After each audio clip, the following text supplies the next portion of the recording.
अगर खाने के दौरान कोई आवाज़ निकली तो कुछ भयानक हो सकता है। खाने से ठीक पहले पिता ने अपने बेटे से कहा कि वो औरत वापस आ गई है। उन्होंने बेटे को चेतावनी दी, अगर तुम खाना खाते टाइम किसी को देखो तो कोई रिएक्शन मत देना और चुपचाप खाना खाते रहना। इसके बाद वे रेस्टोरेंट चले गए। पूरा परिवार वहाँ पहले ही पहुँच चुका था। वे खाना शुरू ही करने वाले थे, तभी बेटे को पीछे कुछ अजीब सा महसूस हुआ।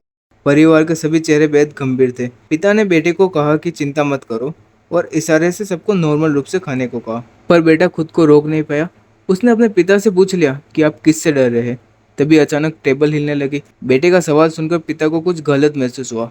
उनके हाथ कांपने लगे। उन्होंने फिर इशारे किया कि कोई कुछ न बोले। लेकिन अब बेटे की जिज्ञासा और बढ़ गई।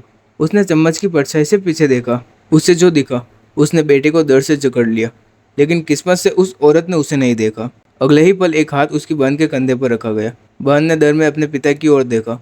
पिता ने सिर हिलाकर उसे समझाया, देखने का नाटक मत करो और खाना खाते रहो। लेकिन माँ अब और बर्दाश्त नहीं कर सकी। वह उठकर डाइनिंग रूम से बाहर चली गई। वो औरत उसके पीछे पीछे चली गई। कुछ ही देर बाद माँ की चीखें सुनाई देने लगी। वो आदमी उसे बचाने के लिए भागा, लेकिन दरवाज़ा नहीं खुला। आदमी को कुछ समझ नहीं आ रहा था और उसने सारे नियम तोड़ दिए। तभी अगले ही पल दरवाज़ा जोर से फट गया और उस आदमी की मौत हो गई। फिर एक हाथ उस दरवाजे से बाहर निकला और अब वो औरत बच्चों की ओर मुड़ी।